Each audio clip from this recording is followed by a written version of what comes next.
Hello, once again, it's Gordon Causey, live and unscripted from southeastern Ontario, Canada. And Candy the Wonder Pup jumping all over me. Here's a treat. Hopefully, you'll be quiet. She won't go barking like a banshee out the window like she does so often when I do these. So I'll get the preamble out of the way. Gordon Causey, Gordy Canuck on Twitter, Grow a Set on Reddit. Maybe you know me on Facebook.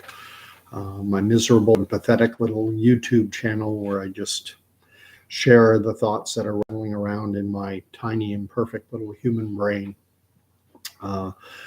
Nothing in this video is meant to be taken as medical advice or obey all public health orders and all that stuff. These are just the thoughts, opinions, and views of one individual. And with that out of the way, if you want to like, subscribe, share, all is good. I get the little dopamine. I always mention it. I get the little dopamine rush from new subscriptions and likes and things like that. So with all that preamble out of the way, I titled this something about culling the herd, and is the depopulation agenda going mainstream? I wanted to go back, though, to the very beginning, to March of 2020, because that's when it first occurred to me. What happened March 18th? I put up a post on Facebook and in another forum that I participate in. And I'm just going to read what I wrote. And I just want to underline that I wrote this on March 18th of 2020. Ontario declared a state of emergency I just checked, at least according to Wikipedia, Ontario's state of emergency was declared on March 17th. So this was a day after. And here's what I wrote. I said, I can't hold my digital tongue any longer. This is nuts. Kids are calling the coronavirus the boomer remover. And while inventing that term won't win anyone a Nobel Prize, it's pretty bang on the money. I just read about a study done on deaths in Italy, and overwhelmingly, the people falling victim to COVID are the elderly, especially those who have medical conditions like diabetes, cardiovascular disease, pulmonary arterial hypertension, and the like. And then I included a link to an article published to Bloomberg News, which put it was like 98% of the people who were listed as having died from COVID, 98% of them were at the end of what can be considered natural life expectancy, 80 plus, and 99% of them had multiple underlying health conditions. And again, that was published by Bloomberg. It was published that same day or the day before. Then I wrote, our society has such a fear of dying. I've heard people, when asked their age, say something like, I'm 83 years young. We can't even say the word old. And now, instead of funerals, we have celebrations of life. Ugh. We're in total denial as a culture. Everyone on this planet is suffering from a terminal illness called life, and the mortality rate is 100%. So now we're turning society upside down so that some 75-year-old whose battery is down to the last 10% can have another few years in a wheelchair. No wonder so many old people are ignoring all the social distancing advice. If I was 75 and suffering from diabetes, I would too. Cripes, I only might have 5 or so years left, and each passing year is worse than the one before. What's that, Sonny? You want me to skip going to the Fleetwood Mac reunion show? Shut the front door. I ain't gonna live forever.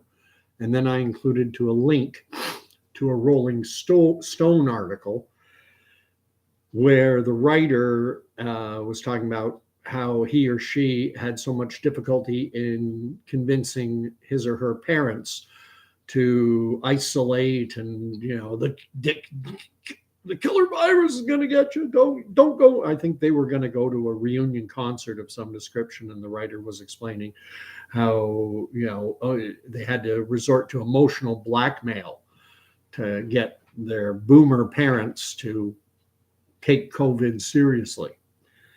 Anyway, I wrote, and again, remember, this is March of 2020. In Canada, Prime Minister Selfie is talking about 80 billion in borrowed money being thrown at this. In the US, with President multiple bankruptcies, they're talking about $1 trillion, not to save lives though, but rather to flatten the curve so the death toll is more manageable. Why not take 5 billion and convert some hotels into temporary hospitals, palliative care centers? Maybe get Fleetwood Mac to tour them, and meanwhile leave the young and otherwise healthy to enjoy their lives. And if they get COVID, oh well, some of them will get the flu too. I know it sounds callous, but come on, this is getting out of hand. They're talking about the possibility of martial law in Canada, bringing in the Emergency Measures Act, a reworked version of the old War Measures Act. Civil liberties, not if you sneeze. Peace, God bless, and be well. None of us is going to live forever. That's the type of thing I was writing right from the beginning. And I had a friend who I had not seen, and I still haven't seen. We've spoken on the phone since, but I hadn't seen or even spoken to this woman, since high school, or maybe grade 8, Ingrid. Amazing woman, very sharp. And my eyes opened up right at the beginning. I had a sense of what was happening. However, I cannot say that I was anticipating it, that I was expecting it. Ingrid had been.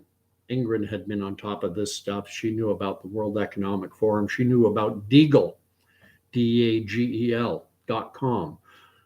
For anyone who's not aware of that since taken down website, it's like the Georgia Guidestones. It went away. But you can use the Wayback Machine and find screen captures of what they were publishing. Ingrid brought that site to my attention. And if you're unfamiliar with Deagle, I think most people watching my videos are, but in case someone isn't, it was a website that purported to have a militaristic connection. And if you wanted to know how many aircraft carriers, how many F-18s, F-14s, how many frigates, if you wanted to know how much military equipment any country owned, you could check on Deagle, and it would say, the United States has 32 aircraft carriers and 53 battleships or whatever. I don't know the numbers. I didn't check that closely. And it also, though, included population numbers, current, and then it had a projected number for the year 2025. And when you looked at a country like Canada at that time, as I recall, and I'm going off memory, was around 36 million. We're now 38. I think the population figure they cited was for the year 2016. So 36 million was their current number at that time. And their projected number for the year 2025, I think it was 25 million.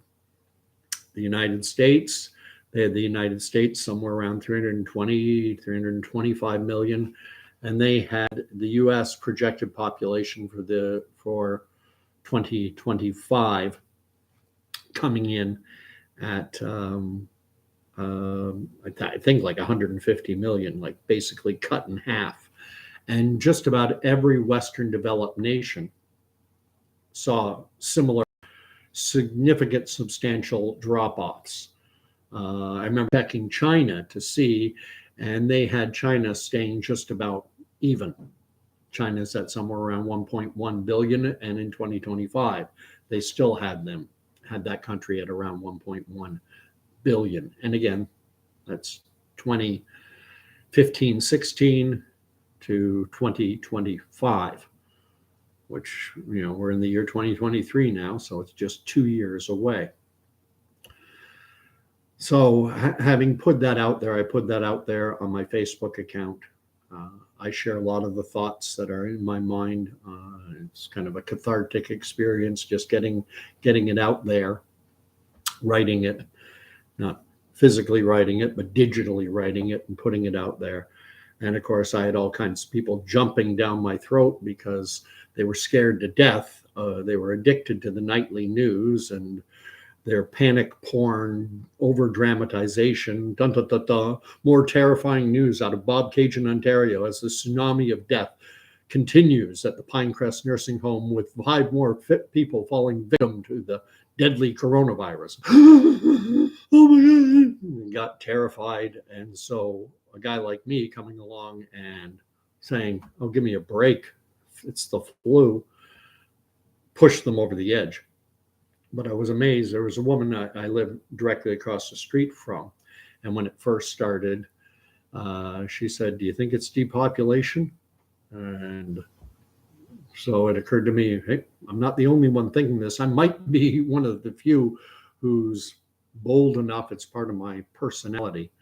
I am often the individual who will express a thought that many are thinking, but are too cautious, too reticent to actually put it out there. But another thing Ingrid told me, we had a conversation on the phone very shortly thereafter, and she reminded me of something. And only again, it just came back to mind recently as I started thinking about depopulation, was this conversation I had with Ingrid. And she brought up an old Twilight Zone episode. I think the original series was aired in the 1960s. It was an old black and white TV show.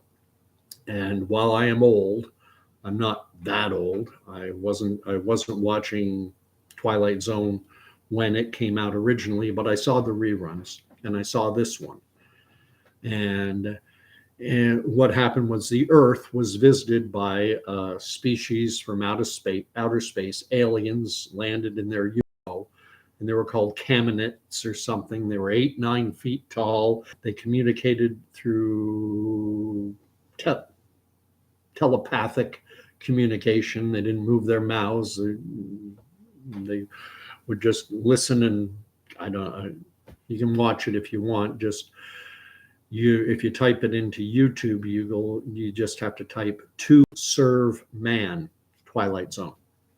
Anyway, in this episode, the Caminids, or whatever they were called, these aliens, said that they were there, that they had observed that the planet Earth was undergoing all kind of privations and difficulties and struggles, and they were there to help. They would improve agriculture, health, bring prosperity to the world. And they delivered on their promise. On their first meeting with the world leaders and the media, they left behind a book. And immediately US intelligence services went to work and trying to decipher, translate what was written on this book, because it was in a language nobody understood. And at first, they were only able to translate the title. And the title of the book was "To Serve Man." And one of the characters says, who's very skeptical, says, "Well, I hope so. I certainly hope so." But then as time goes on, yes, agriculture improved. They brought in new technologies that increased yields. And then they brought, the health. They improved human health. And everything was wonderful. And then the Caminids started a exchange program where Earthlings could travel by UFO spaceship and go to their home planet, a 2-3 month Earth time journey or something. I don't remember the exact details. So this very skeptical member of the US intelligence services, finally, he relented. He put his skepticism aside and he said, "Well, it certainly looks like they're doing everything they said. And he signed up to go for the trip. And I still remember how I felt watching it for the first time, because there was always an ominous sense. But then, like this character, who I think they wanted you to feel like, kind of let it go. Hey, could this, fantastical fantasy fiction, could it ever become reality? So he's actually on the gangplank. He's about to go up into the body of the spaceship when his assistant comes running, and she's yelling, Dr. Kildare, or whatever his name is, Bob, Bob. And he turns around, what? And she goes, the title of the book, To Serve Man, it's a cookbook. And he tries to get away, but is grabbed, and the gangplank is raised, and he's going away to this Caminite planet. And they always ended those shows off with Rod Serling giving a bit of commentary, and he said, are you still alive? Are you on the ship? He used it as a metaphor. And are there too many people on this planet?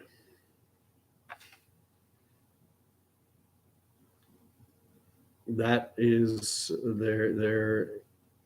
And the question I asked in the subject line to this, or the title of this video, is the depopulation story, is a depopulation agenda, is it going into the mainstream? And a few things have happened recently. Most notably among them is Jordan Peterson was interviewed by Joe Rogan. And I also saw him talking about this on an interview with Piers Morgan. And I get all my, I don't have a television subscription. I don't have cable. I don't have satellite. So what I get are little snippets, clips of things that have aired on television. But I know Piers Morgan, I think he's been on 60 Minutes. And I believe he's with the BBC. I know he was a panelist on, what's that guy's, Simon Cowell's Britain's Got Talent, America's Got Talent. He was a panelist on their Britain Has Talent. And he's something of a British media personality who has become something of a media celebrity in the United States as well. And interestingly, I look very sideways at anyone who's in the mainstream. I almost feel like they're reading from a script. And Piers Morgan had been a huge advocate for the jabs, and now he's pulled back on that, given all the data that's come out. But that hasn't stopped anything. There's now a MIT professor, a Dr. Levy, I think is his last name, professor. He's an expert in pouring through data of a medical nature in regards to things for health policy. And he's come out vociferously against continuing the jab programs globally. And again, just to cover off the community standards fact checker types with their PhDs in gender studies and pink hair, this is not medical advice, just sharing what's already out there. But getting back to Jordan Peterson, so he's been interviewed by Piers Morgan about this. He's been interviewed by Joe Rogan, and he spoke about this. And he talked about the fact that in the 1960s, a book was published, and it was called The Population Bomb. You can look that up. And that's when this notion of an overpopulated planet really started to take hold. You can go back a century before that. There was a guy named Thomas Malthus, Malthus. He was a British economist, and he talked about overpopulation all the way back in the 1800s. But it didn't take the same degree of hold as this population bomb really took hold in academic circles as, this is science. Science is not a predictive tool. People like to think it is. People like to say, science says that this will happen. No, science is not a predictive tool. Science is a process of examination meant to establish truths, and it evolves over time, but is a lousy predictor of what's coming in the future. There was an article published in the year 2000 that predicted that within the next few years, that's all it said. There was a famous climatologist in Britain who was predicting that within just a few years, kids are not going to know what snow is.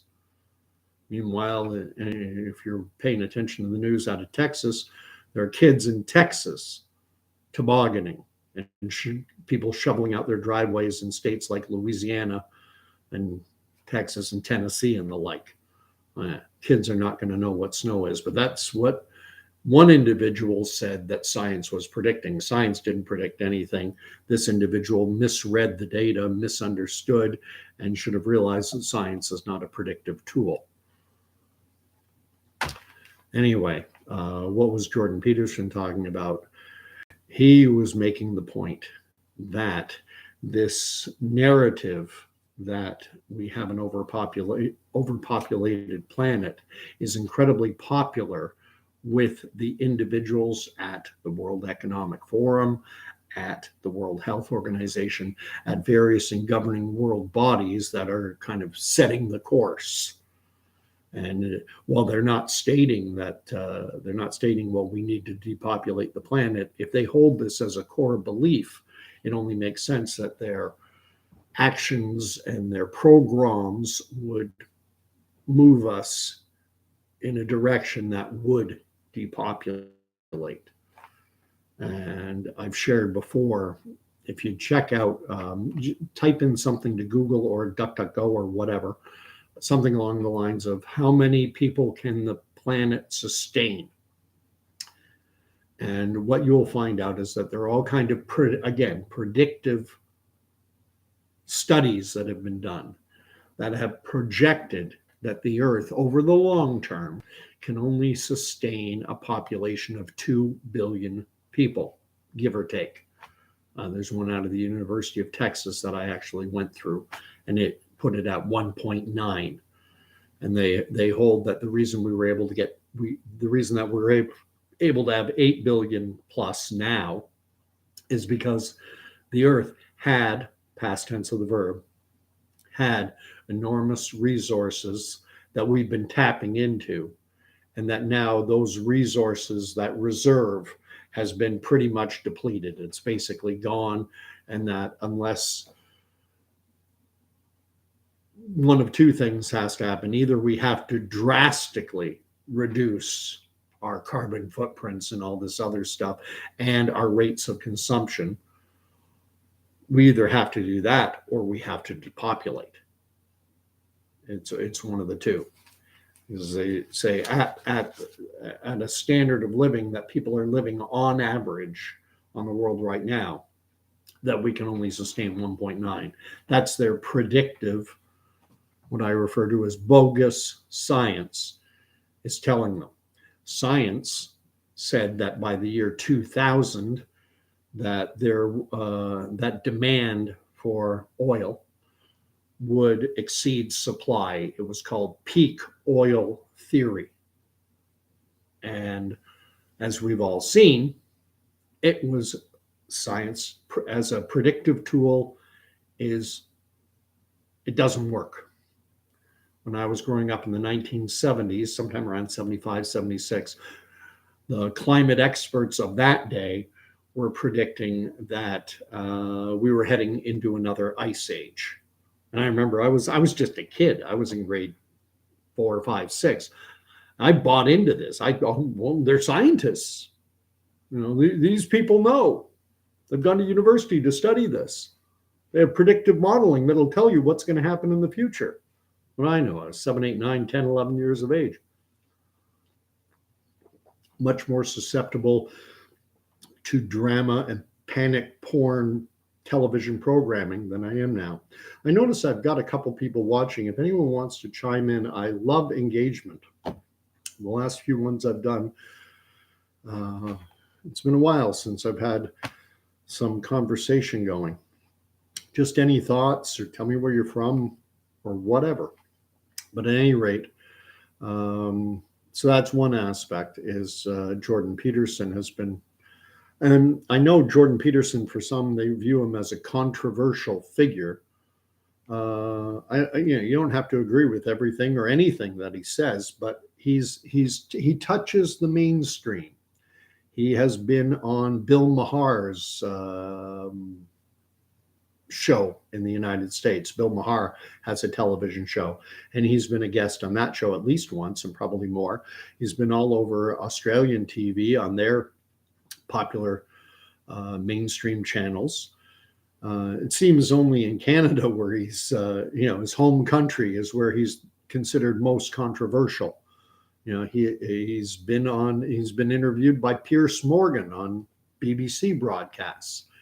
So to me, Jordan Peterson touches the mainstream. I don't think he's entirely mainstream, but he does get his foot in that pool every now and again. And so I'm wondering, is this notion, are we going to break down the walls, so to speak, of people who just no evil, see no evil, speak no evil? I didn't do them in the right order. And then in a totally unrelated, maybe, note, you might have seen, and you can check it out, it's all over Twitter, and it's on YouTube. You can see it there, and there are Facebook posts about it. I put one up. But Martha Stewart has now done a commercial for Pfizer. And you may have seen it already. If you haven't, check it out. Martha Stewart, whether she was, I forget the company, but she was found guilty of insider trading and spent time in jail. So Pfizer now has a convicted criminal as a talking head, doing commercials for them. And in this commercial, Martha Stewart is over a grinding tool, and she's sharpening a samurai sword. And she's referring to COVID-19 as a guest that has stayed too long, as she sharpens a samurai sword. Then she takes the samurai sword and chops off the head of a pineapple, and encourages people to get their booster, showing her Band-Aid on her arm. And symbols matter. I mean, I sometimes wonder, Dan Brown, with all his books, Da Vinci Code, Angels and Demons, Deception Point, the one about the death masks, Inferno. I've read, I think, The Lost Symbol. I think I've read every book Dan Brown has written. I think. Now, if he's come out with one in the last 4 or 5 years, then I'm behind. But all those books I just named, I've read all of them. And he kind of brought into the popular culture, I'm sure it was around before, but Dan Brown's books brought into popular culture. And this is the importance of symbols and how symbols are used to communicate. And referencing this ad with Martha Stewart, a samurai sword is an implement of war. It's also an implement of ritual suicide. It makes me question, is it COVID-19 who has stayed too long? Or is it the great unwashed who have stuck around too long? So go get your booster. These are the questions that roll around in my addled, imperfect little human brain. The notion that this planet is overpopulated, I think, is a major driver of everything we've been seeing happen for the last 3 years now. And there are individuals like my friend Ingrid from back in high school. And you know what's interesting? Ingrid, I don't think she graduated high school. And there's a tendency among the population at large, the general horde, to kind of revere education. And I have often found that some of the smartest individuals didn't even graduate high school.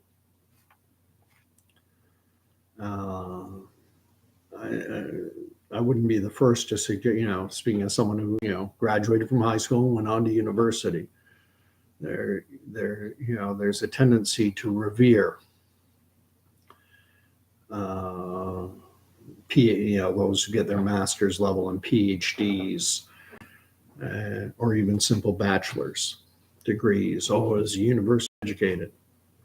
I've met some absolute morons with PhDs, and sometimes it's those who don't have the same degree of education, who haven't been as indoctrinated to worship at the high altar of academia, who are more able to see through things and are less easily deceived.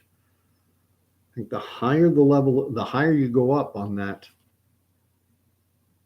totem pole, or whatever, however you want to frame it, the more addled,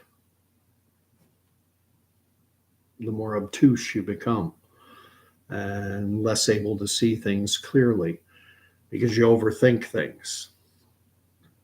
You want to analyze, you can't get right to the crux of it. There's a story about how magicians do not like to perform or refuse to perform for the mentally challenged, those who suffer from what we used to call mental retardation. Magicians won't perform for them. And the reason is because they can't fool them. They can't misdirect them. And I think the higher we go on the education spectrum, the more easily we're able to be deceived, the more easily we're able to be misdirected. We can be, misdirection. And if you don't know anything about magic, misdirection is getting you to look right while the magician pulls something out from the left. It's all about deception, which, if you've read Sun Tzu's Art of War, that's, the primary facilitator of war. All war relies on deception. And this is a war. It's a psychological war, but it's still a war nonetheless. And deception is a key element of any war. Sun Tzu, when you're close, you want to appear far away. And when you're far away, you want to be close. When you're strong, you want to appear weak. When you're weak, you want to appear strong. It's a great book. I invite anyone to read it. Anyway, again, I see I have had people watching, but the chat box is empty. I'll type something into it. And it is working. So anyway, that's it for Tuesday, the 31st of January. One last bit for those who stick to the end of this. All Loblaws branded grocery stores in Canada, at least in Ontario, and I think it's Canada-wide, but Loblaws branded stores, so I'm talking about No Frills, independent. I think they still have some superstores still around. Some have the name Loblaws. In Quebec, I know it's Maxi is the name of the store. All Loblaws branded stores will be lifting, as far as I know, their price freeze that they've held on no-name branded products starting tomorrow. And so I think it's wise to expect likely a significant jump in grocery prices, because you got no-name ketchup, and it might be $1, and a similar size in a branded name like Heinz or French might be $2. Now, Heinz and French's and the branded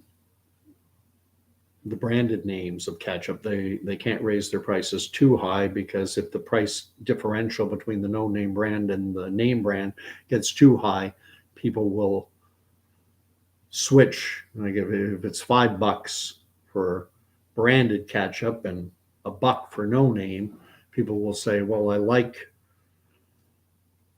the Heinz better, but not 500% more, and they'll switch. So the point is that no-name branded merchandise, in-store brands serve as an anchor. They help keep the branded prices from going up too high. And I think what you're going to see starting tomorrow is you're going to see a price jump. And I finally have someone who's been watched before, the Hot Mess Mom. She says they have already started to sneak up the prices. For example, their canned veggies were frozen at $1. Last week, they're now $1.18. I don't know what store that is, but I think we're going to see a big jump. And now that the United States is sending Abrams,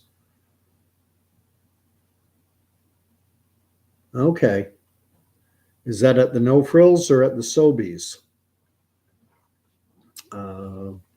Hot Mess Mom has put her town down, or the town she's referring to. And I'm not now. Okay. You know what I look like? Come and say hi to me sometime. And maybe I know you already, but not as the Hot Mess Mom. At any rate, now that the U.S. is sending Abrams tanks into Ukraine, to Ukraine, and that's the United States, and Canada, or not, rather, sorry, Germany is sending Leopards, and the U.S. is sending Abrams tanks to the Ukraine. So that could lead to, I think I know who you are. I'm not going to say your name. It's like 986D. I know his name, but I'm not going to say it. I'll just stick with YouTube usernames. Anyway, now that they're sending these tanks to the Ukraine, that suggests a very real potential for an escalation in the war. And it's going to be a few weeks at least of training for Ukrainian troops to learn how to use these. Ukrainian troops need to learn how to use the tanks, the technology. So by the time they actually assuming they get put into action, by the time they actually do get put into action, I have to wonder, are we going to be entering so-called planting season, when farmers start planting their crops? And impact will that have on crops? The Ukraine is a major supplier of wheat to the world market. And if you significantly reduce or eliminate Ukraine's contribution to the world wheat market, that's bread, that's pasta, that's staple food that these are cheap alternatives. People eat pasta because, it's calories and it's reasonably inexpensive. All right. Anyway, God bless. It's a 40-minute video. That's long enough. And probably do another one of these on the weekend unless something significant blows up and I need to clear out my brain. So good night, everyone.